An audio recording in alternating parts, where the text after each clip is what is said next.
MAQ kartlar psixoloji kartlardır. Eyni zamanda proyektiv testlər də hesab olunur. MAQ kartlarla seans zamanı pasiyentin şuuraltısına daxil olub, onun yaşadığı problemləri üzə çıxartmaq olur. MAQ kartlarla seans zamanı müxtəlif travmaları, konfliktli vəziyyətləri, müxtəlif psixosomatik problemləri və müxtəlif həyatda yaşanan problemləri həll etmək olur. MAQ kartlar uşaqlar üçün, yeniyetmələr, böyüklər və qadınlar və kişilər üçün fərqli MAQ kartlar vardır. Və bu MAQ kartlar psixoloqlarla rəssamların bir yerdə hazırladığı psixoloji kartlardır. İndi biz qadınlar üçün olan MAQ kartlardan işıq və kölgə texnikasını işləyəcəyik. Burada şuur altında yığılmış problemləri aşkar edib üzə çıxardacağıq. Deməli, bu kartda məni əsas cəlb edən bu oldu ki, hansı ki biz burada qadın necə olmamalıdır kartını seçirdik. Burada görünən odur ki, qadın yükləri öz çiynində daşıyır. Hansı ki bizə uşaqlıqdan ifadə olunan odur ki, qadın fədakar olmalıdır, ana fədakar olmalıdır, uşaqlar üçün hər şey eləməlidir. Düşünürəm ki, bu ortaqlı şəkildə olmalıdır. Uşaq üçün həm ata, həm də ana eləməlidir.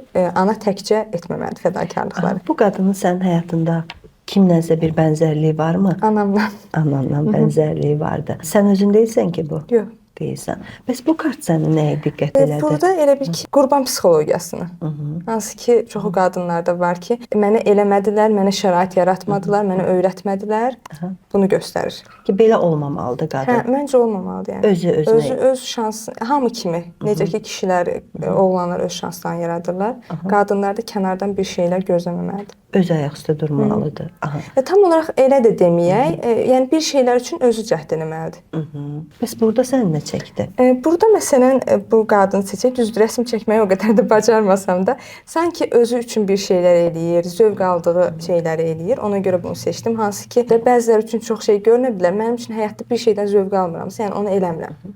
Ona görə bunu seçdim ki, yəni zövq aldığım şeyləri eləməyə odaqlanmışam. Bəs o kartda? Burada da çox insanlarda məsələn güclü qadın deyəndə heç bir münasibətdə olmayan, məsələn münasibətdə olduğu birindən heç bir kömək istəməyən biri kimi bizə göstərilir. Amma düşünürəm ki, yəni insan münasibətdə olduğu biri ilə, evli olduğu birindən bir kömək və yaxud da hansı bir ehtiyacının qarşılanmağını istəməyi normaldır. Biz heç vaxt pasiyentin seçdiyi kartlara şərh vermirik. Həmin kartlar pasiyentin şuuraltısını, şuuraltında var olan problemləri göstərir. Biz sadəcə seanslar vasitəsilə onun özünün o problemləri aşkara çıxardıb həll etməsinə şərait yaradırıq.